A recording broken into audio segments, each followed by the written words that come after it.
Hi everyone, welcome to the channel. I am Simran Sahani and आज मैं आपको पढ़ाऊंगी क्लास 10 इंग्लिश का चैप्टर द मिडनाइट विजिटर।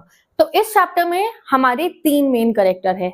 सबसे पहला कैरेक्टर है ऑजिबल, जो एक सीक्रेट एजेंट है, जो ना काफी मोटे से है, ठीक है, और काफी ऐसे लगते हैं, देख के उन्हें कोई कह नहीं सकता कि ये कोई सीक्रेट एजेंट है, क्योंकि हमारे दिमाग में सीक्रेट एजेंट हमने कैसे इमेजिन करे हैं, टॉम क्रूज जैसे पतले से बिल्कुल, वो आनिया के पापा लॉयड फॉर्जर जैसे स्पाई एक्स फैमिली वाले, ठीक है, या बिल्कुल ही ऐसे जैसे ऋतिक रोशन बनते हैं ना वो स्पाई वाली मूवीज के अंदर, वैसे पतले से हमने इमेजिन कर रखे होते हैं अपने दिमाग में कि ऐसे होते हैं भाई सीक्रेट एजेंट तो, बट ये थे काफी मोटे ताजे से, ठीक है। तो ये होगा पहले करेक्टर, बट थे ये काफी अच्छे स्पाई, वो पता चलेगा चैप्टर पढ़ के। दूसरा है करेक्टर हमारा एक राइटर, ये मतलब एक यंग राइटर है, काफी सीधा भोला सा है, इसका नाम क्या है, फाउलर, ठीक है, तो नाम याद रखना है इसका। अब ये जो है ना इनके साथ घूम रहा है ऑसिबल जी के साथ, क्योंकि ये एक राइटर है तो इसको इंस्पिरेशन चाहिए कि यार मैं एक स्पाई के साथ रहूंगा और मुझे एक ऐसी नॉवल लिखनी है तो मुझे मदद होगी ऐसी एक नॉवल लिखने में, इनके साथ रहूंगा तो कुछ सीख लूंगा, इसलिए इनके साथ में। और तीसरा करेक्टर है एक और स्पाई, यानी कि एक और सीक्रेट एजेंट, जिसका नाम है मैक्स। ये पता है कैसा दिखता है, सुनियो देखा है तुमने डोरेमोन वाला, सुनियो कैसा लगता है, लोमड़ी जैसा सा लगता है ना, वैसा ही ये मैक्स है। मैक्स पतला सा है और काफी मतलब आप समझ लो कि स्मार्ट है, बट इसकी शक्ल चालाक लोमड़ी जैसी है, ठीक है। तो ये तीन मेन करेक्टर है। चलो पढ़ते हैं हम अपने चैप्टर को। तो मैंने ना पूरी समरी बना दिया चैप्टर की, इसको तुम रीड कर लेना और मैं एक एक लाइन एनसीईआरटी की पढ़ा देती हूँ। तो ऑसिबल did not match description of any secret agent, ये तो मैं बता ही चुकी हूँ। ऑसिबल को देख के आप कह ही नहीं सकते कि ये कोई सीक्रेट एजेंट है। फाउलर ने जो सोचा था ना कि भाई कोई सीक्रेट एजेंट से मिलूंगा, उसे यकीन ही नहीं हो रहा होगा, मतलब मान लो कि ये सीक्रेट में होता है सीक्रेट एजेंट है ये, इस टाइप से, ठीक है। As Fowler followed him through the dark musty corridor of a French hotel he felt disappointed. अब क्या होता है, ये दोनों कहाँ पे थे, मिले कहाँ पे थे ये लोग, ये एक फ्रेंच होटल में मिले थे। कौन, ऑसिबल जी और Fowler. ऑसिबल detective, secret agent, spy, whatever you can say, detective नहीं सॉरी, और फाउलर कौन, राइटर। तो ये कहाँ मिले थे, एक फ्रेंच होटल में मिले थे, और ये उसके कॉरिडोर में सीधा चल के जा रहे थे। ऐसा सा एक कॉरिडोर था, ठीक है, मतलब अंधेरा सा हो रखा था, वहां पे थोड़ी सीलन की स्मेल हो रही थी, यानी कि घटिया सा होटल था, कोई बड़ा लैविश सा होटल नहीं था।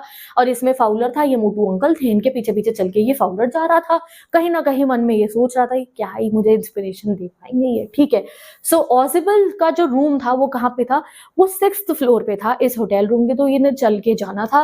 एंड जो है ऐसा कोई नहीं लग रहा था इस होटल को देख के कि यहाँ पे कुछ तड़कता भड़कता हो सकता है, जैसे आपने मिशन इम्पॉसिबल देखी होगी या कोई ऐसी स्पाई वाली मूवी देखी होगी ना, कैसे दिखाते हैं वो बुर्ज खलीफा पे चढ़ गए, बड़े बड़े होटल और ऐसे अलग अलग सा सीन दिखाते हैं। ये बोरिंग सा होटल में जो है वो चल के जा रहे थे, 6ठे फ्लोर पे इनका कमरा था, ठीक है जी। नाउ दे वर गोइंग, और ऑसिबल जो है वो बिल्कुल किसी सीक्रेट एजेंट जैसे नहीं दिखते थे। टिपिकली अगर हम बात करें तो वो मोटे थे, ठीक है जी, और साथ ही के साथ में वो फ्रेंच और जर्मन भी ढंग से नहीं बोल पाते थे। तो ये फ्रेंच होटल में है ना, तो ये यहाँ पे रहोगे तुम तो फ्रेंच बोलनी पड़ेगी फ्रांस के अंदर, तो इन्हें फ्रेंच बहुत थोड़ी सी बोलनी आती थी, जर्मन भी बहुत थोड़ी सी बोलनी आती थी, और जब ये बोलते थे तो इनकी बोली में एक अमेरिकन एक्सेंट का टच दिखता था, क्योंकि ये 20 साल बॉस्टन में रहे थे, तो ये एक एक्सेंट होती है ना अमेरिकन की, उस एक्सेंट में इंग्लिश बोलते थे, उसी एक्सेंट में ये फ्रेंच बोलते थे, उसी एक्सेंट में ये जर्मन बोलते थे, ठीक है। तो अब ऑसिबल जी को पता था कि यार ये जो फाउलर है ना ये मेरे साथ रह के खुश नहीं है, तो इसलिए वो फाउलर को कहते हैं यार यू आर वेरी डिसअपॉइंटेड, तुम तो बहुत डिसअपॉइंटेड हो गए, कि तुम उसके शोल्डर पे ऐसे रख के हाथ रख के बोल रहे हो, बहुत परेशान हो गए तुम तो आज, तुम्हें लग रहा होगा कि भाई आज तो एक सीक्रेट एजेंट से मिलना था, कुछ बहुत बढ़िया सा होने वाला है। You were told that I was a secret agent, तुम्हें तो बताया गया था मैं सीक्रेट एजेंट हूँ, a spy dealing with dangerous mission, मैं एक स्पाई हूँ, मैं डेंजरस मिशंस करता हूँ। And you wanted to meet me because you are a young writer with big dreams, और तुम्हें मुझसे इसलिए मिलना था क्योंकि तुम एक यंग राइटर हो, बड़े बड़े सपने हैं तुम्हारे। You imagine mysterious people in the night, gun shot and secret messages in the wine, और तुम तो सोच रहे होगे कि आज तुम मुझसे मिलोगे तो इधर बंदूकें चल रही होंगी, इधर गोलियां चल रही होंगी, इधर यहाँ पे कोई सुंदर सी लड़की आके सीक्रेट मैसेजेस वाइन में डाल के जा रही होगी, जैसे वो वाइन के अंदर एक छोटा सा पेपर रख दो, सुंदर सुंदर लड़कियां आती हैं तो है ना, मतलब कि कोई अच्छी सी लड़की आएगी वो मेरे को सीक्रेट कोड बता के चली जाएगी, और कुछ बहुत ही एक्साइटिंग सा हो रहा होगा, तुम्हें तो बड़ा डिसअपॉइंटमेंट होगी क्या ही मोटू उसे के साथ में घूमना। और क्या कहते हैं वो ऑजिबल उसको, फाउलर को काफी फनी है। ये कहते हैं instead you spend a boring evening in a French music hall with a messy fat man. Instead ये सब हो रहा, तड़कता भड़का ड्रामा हो रहा, तुम मेरे साथ म्यूजिक हॉल में से आए हो अभी और ये बोरिंग से फ्रेंच होटल में हो। Instead of getting messages from beautiful women just gets a regular phone call making an appointment in his room. अरे मैंने तो कोई ऐसा, मेरे साथ कोई चीज नहीं हुई है, मैंने तो अभी बस सिंपल सी एक अपॉइंटमेंट करी है अपने होटल रूम के अंदर। So I know you are very bored. ठीक है, ऑजिबल लाफ टू हिमसेल्फ। उसके बाद ऑजिबल हंसते हैं, ऐसे मन ही मन में हंसते हैं और कहते हैं चलो कोई बात नहीं, तुम्हें मैं डिसअपॉइंट नहीं करने वाला हूँ, आज कुछ तुम्हें कुछ इंटरेस्टिंग तो देखने को मिल ही जाएगा। अब ऑजिबल उसको ये सब बोल ही रहे थे कि तुम काफी परेशान हो चुके होगे, मेरे साथ में बोर हो चुके होगे, और मीनवाइल वो दोनों चल के उस रूम की तरफ जा रहे थे जो 6th फ्लोर पे था। अब उसे कहते हैं यू आर डिसइल्यूजन्ड, ठीक है, but don't worry my young friend, soon you will see a paper, a very important paper for which many people have risked their lives, come to me। कह रहे बट चिंता मत करो तुम, आज तुम्हें कुछ एक्साइटिंग देखने को मिल जाएगा, क्योंकि आज मेरे पास में एक ऐसा पेपर आने वाला है, एक ऐसी रिपोर्ट आने वाली है जिसके लिए पूरी दुनिया के बहुत सारे लोगों ने अपनी जान तक सैक्रिफाइस कर दी है। तो डोंट यू वरी, कुछ इंटरेस्टिंग तो तुम्हें मेरे साथ रह के देखने को जरूर मिलेगा। और वन डे ये एक ऐसा पेपर, एक ऐसी रिपोर्ट मेरे पास आ रही है जो पूरी हिस्ट्री को बदल सकती है, तो टेंशन ना लो, ठीक है। And that thought brings drama doesn't it. और इससे तो तुम्हें कुछ ड्रामा मिल ही जाएगा अपनी नॉवल में लिखने के लिए। अब ये बोलते बोलते ये लोग अपने होटल के कमरे तक पहुंच गए होते हैं एंड ऑजिबल क्या करते हैं, दरवाजा खोलते हैं और लाइट ऑन कर देते हैं। अब जैसे ही ये दरवाजा खोल के लाइट ऑन करते हैं, ऐसी चीज सामने दिखाई देती है जिसके बारे में फाउलर ने सोचा भी नहीं होगा। फाउलर को थोड़ा डेंजरस चीज देखनी थी ना, डेंजर का और भी ज्यादा डेंजर हाल होने वाला था यहाँ पे। जैसे ही वो लाइट खोलते हैं तो उनके सामने एक और सीक्रेट एजेंट होता है, एक और आदमी होता है, उसके हाथ में होती है बंदूक। ऐसे गन पॉइंट पे उन्हें वो यूं पकड़ लेता है। अब फाउलर डर के मारे साइड में खड़ा हो जाता है, क्योंकि भाई उसने मरने का तो कोई प्लान नहीं करा था, स्टोरी लिखनी है उसने तो। बट ऑजिबल, तुम्हें क्या लगता है वो डर गए कि गन पॉइंट में एक और आदमी खड़ा हुआ है? वो बिल्कुल भी नहीं डरते। वो कहते हैं अरे मैक्स तुम हो, और बिल्कुल शांत रहते हैं। मतलब कि गन पॉइंट पे सामने कोई आ गया है, बिल्कुल भी नहीं डरते और कहते हैं अरे मैक्स तुम हो, मुझे तो लगा तुम बर्लिन में थे, यहाँ कब आ गए तुम? बर्लिन कहाँ है? जर्मनी में है। अब एक बार रीड भी कर लेते हैं। जो जैसे ही दरवाजा खोलते हैं, लाइट चलाते हैं, तो ये सामने गन पॉइंट में मैक्स होता है और फाउलर डर के खड़ा होता है। बट ऑजिबल जी कहते हैं max you give me quite a start. Max तुमने तो मुझे डरा दिया, मुझे तो लगा था तू बर्लिन में है, यहाँ क्या कर रहा है भाई, तू मेरे कमरे में क्या कर रहा है? सिंपल, उसको बिल्कुल टेक इट चिल पिल वाले मोड में थे वो। तो मैक्स कौन है मैंने तुम्हें बता दिया, एक स्लिम है, पतला है, स्लाइटली शॉर्टर देन एवरेज, मतलब लंबा नहीं है, छोटा है और बहुत छोटा भी नहीं है, ठीक है, ठीक है। With features that reminded Fowler of a fox. और उसके फीचर्स शक्ल के ऐसे थे कि फाउलर को उसे देख के लगा कि ये लोमड़ी जैसा सा है, शार्प और कनिंग लग रहा था। Aside from the gun there was nothing particularly threatening about him. तो अगर उसके हाथ में गन नहीं होती तो उसको देख के कोई डर नहीं लग रहा था, ठीक है जी। अब मैक्स कहता है द रिपोर्ट, मैं रिपोर्ट के लिए आया हूँ यहाँ पे, वही रिपोर्ट ना जिससे फ्यूचर बदल जाएगा दुनिया का, बहुत लोग मरे हैं उसके लिए, जो ऑजिबल अभी बताए थे, वही वाली रिपोर्ट को हासिल करने के लिए मैक्स यहाँ पे आया था। The report about the new missiles. तो यहाँ मिशन इम्पॉसिबल ही चल रहा है। वो कहते हैं वो जो मिसाइल से रिलेटेड नई रिपोर्ट आई है भाई, मुझे वही चाहिए, ठीक है। That's behind brought to you tonight. जो आज आपके पास आने वाली है ना रिपोर्ट, वही रिपोर्ट मुझे चाहिए। I thought I would take it from you, it will be safer in my hand than in yours.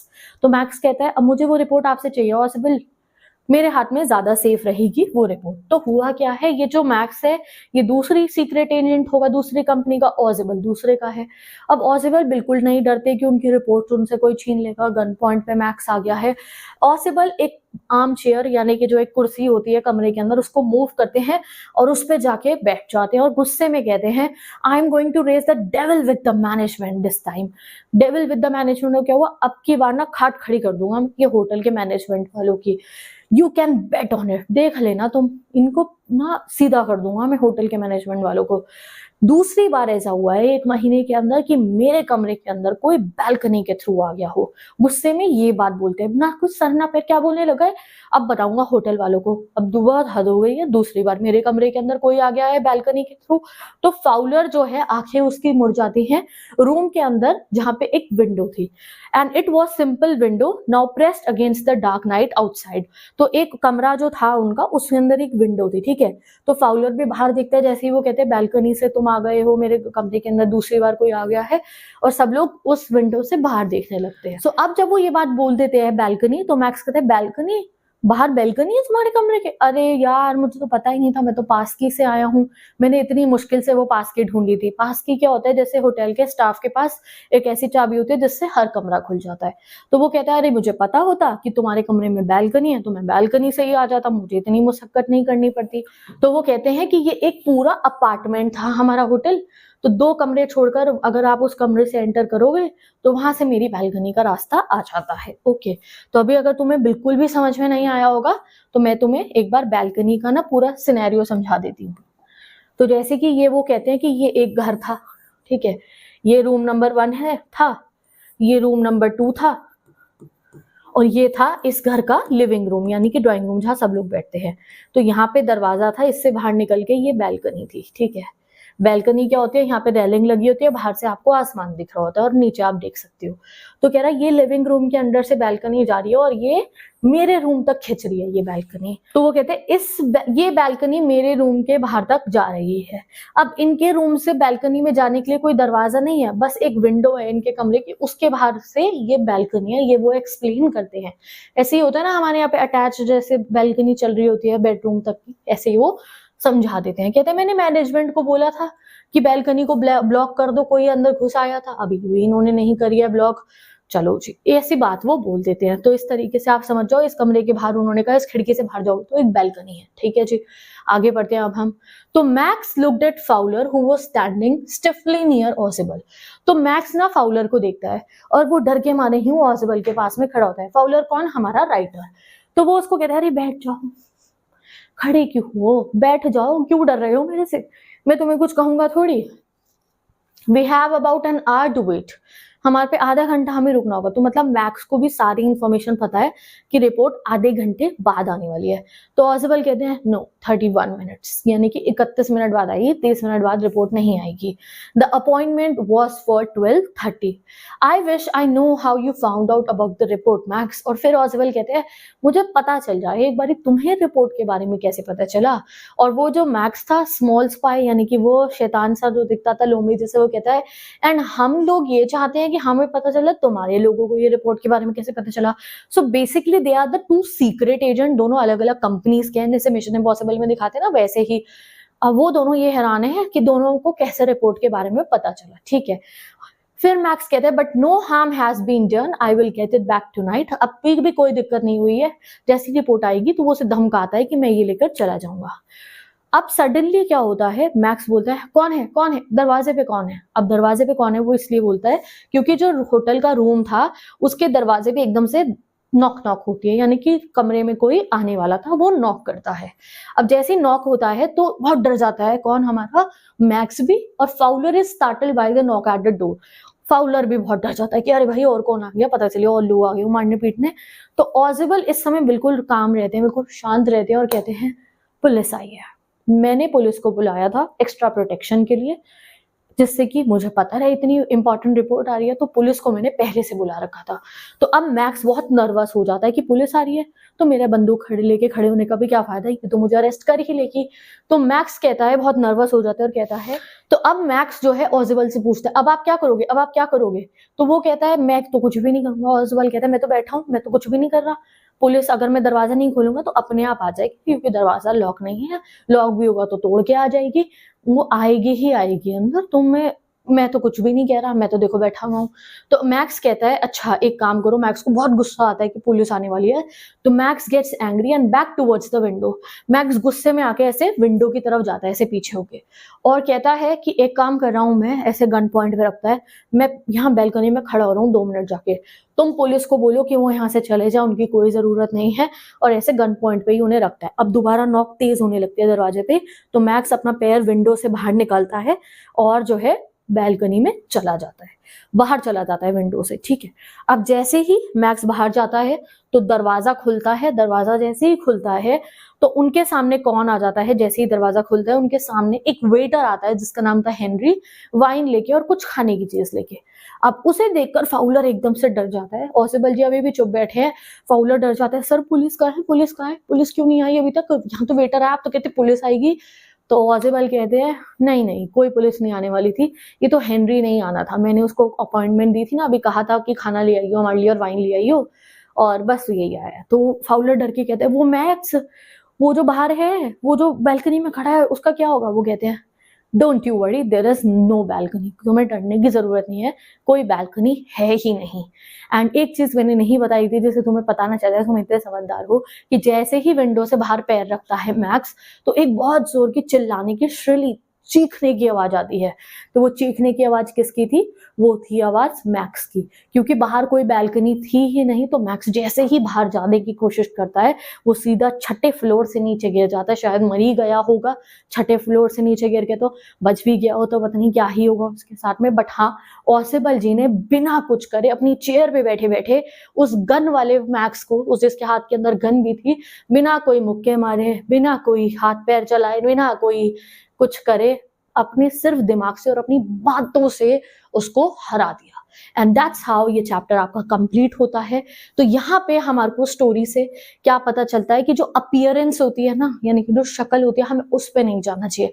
मैं आपको बार बार कह रही, ये मोटे से थे, इनको देख के लगता नहीं था सीक्रेट एजेंट है, बट दिमाग देखा तुमने उनका कितना तेज है। उन्होंने मिनटों के अंदर कहानी बना दी है कि यार वो बैल्कनी लगती है मेरे कमरे से, क्योंकि उन्हें पता था कि अभी हेनरी आने वाला है, यानी कि वेटर लेकर आने वाला है खाने की चीज, तो मैं कह दूंगा ऐसे पुलिस आई है और ये छुपने के लिए बैल्कनी में जाएगा और टड़ा मर जाएगा। तो ये चीज उन्होंने ऑन द स्पॉट बना ली। एंड दिस इज हाउ वो एक रिमार्केबल सीक्रेट एजेंट है। और फाउलर का तो अब दिन बन गया था, क्योंकि इसे एक ऐसी कहानी मिल गई थी जो बहुत ही सुपर थी। तो आई होप आपको भी ये चैप्टर अच्छा लगा हो। तो फाइनल ट्विस्ट क्या होता है? Fowler then ask about the man on the balcony and Ausable reveals that there is no balcony. Max had been tricked into thinking he was escaping, but there was no way out. So with this हमारा ये chapter complete होता है। ये chapter के main characters का आप एक बार read कर सकते हो, ठीक है।